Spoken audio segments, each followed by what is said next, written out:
I'm doing swell on this fabulous morning after the season premiere of The Gilded Age.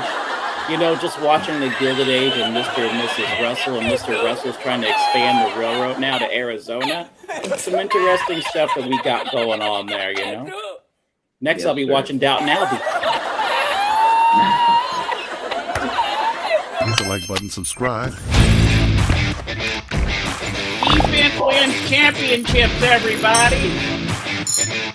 I want to give it up to our boy, Mr. Ricky Fame, the Flies in the City. He did In the Cut about a month ago, and he's been saying it. OKC was going to take it in 7. He did say in 7 games. How you guys feel about it? I've got my personal feelings. I think OKC did a good job, but I also think that they might have to make a couple of moves in the offseason. They did go 7 games with Denver. They did go 7 games recently with the Pacers, and I don't know how that game would have turned out if Halliburton didn't have the injury that he had that pretty much ended the season, even though it was the last game. How you feel about that, Tom? Salute to Ricky Fame, on his prediction and stuff. He got it right again. Wish he could be here, to share, his perspective on that. But yeah, pretty interesting. Yes, Halliburton got hurt. It's just been announced this morning that yes, it's Akil, so it looks like he's going to be out for another season. Definitely could have been a different outcome if he was still on the floor. Remember, he had hit like 3 straight triples before that injury took place. Oklahoma City, they ramped up the defense as they should have. They started forcing those turnovers, which made it kind of put the pressure on the rest of those Indiana Pacers players. But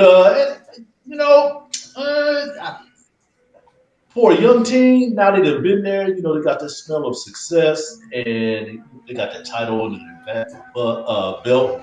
They seem like they can come back, but they probably need some tweaking, as you alluded to, Rodney. So we'll see. But congratulations to him. Mark Daigneault, the coach, he got his first one. He's only 40 years old. I think he'll be back. And much praise to the Indianapolis Pacers. I like to call them Indianapolis Pacers because that's where they play at. That's how I grew up, recognizing.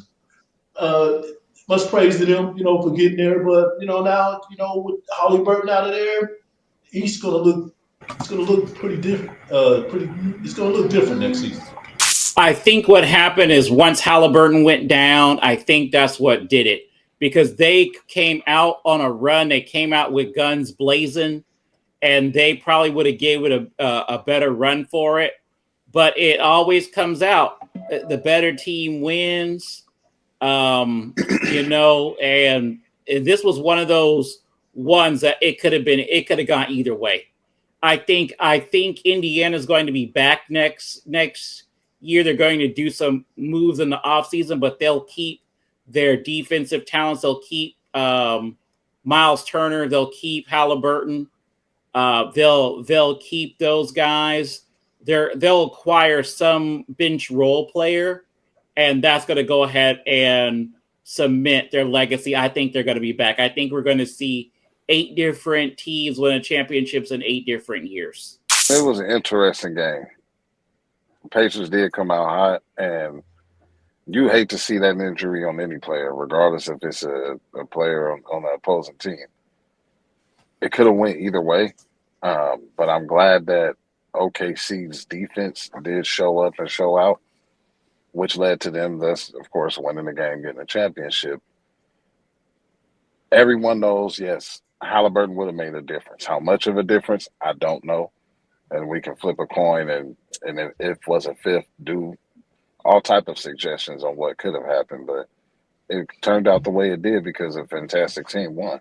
What I did like about it was we had 2 small market teams, which goes to show you that even though both of them have names on them and have stars and all-stars on it, but they're from small markets.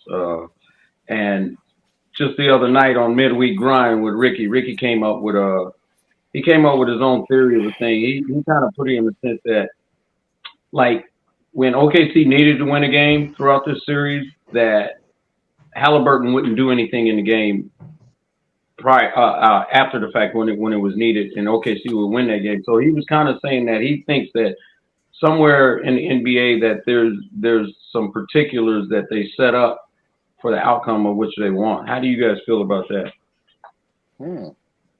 I agree. I wholeheartedly agree on that statement. I mean, that's the same way as people, making, or theorists making the statement that it's scripted. Right. I'm not opposed against that theory. I mean, we see a lot of things, and not just the NBA, but in sports parameters where it can seem a little fishy, iffy, and, skeptical. So the theory has room to live and room to breathe. And this is just another platform where, it's a puppet master and puppets. I'm not saying that these players aren't talented or to take away from what they've achieved and accomplished. But I do think that there is some behind the scenes as a who's going to win. Injuries, you can't predict that. But I think the outcome is a little bit jaded.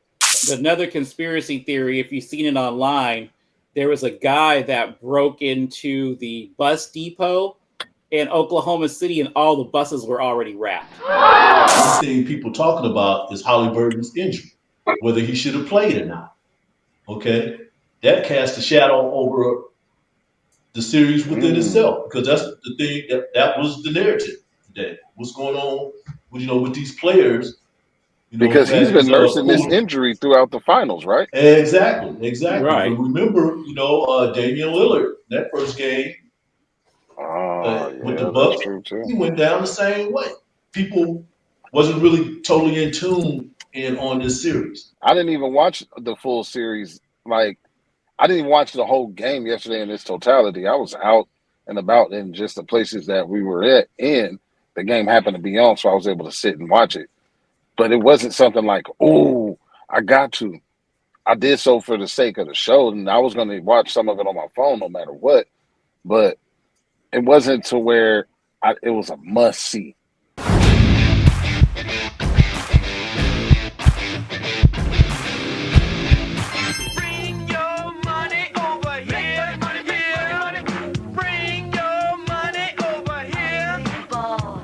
I see you got another shirt on today. What you got on today? Today's shirt is from Akil's Barbershop in North Highlands, California. You should go and visit them. And now until the end of the summer, on Fridays, they're going to be extending their hours, and they're going to be having a block party. So you should go ahead and see them. They're on Watt Avenue. Looking for the ultimate grooming experience?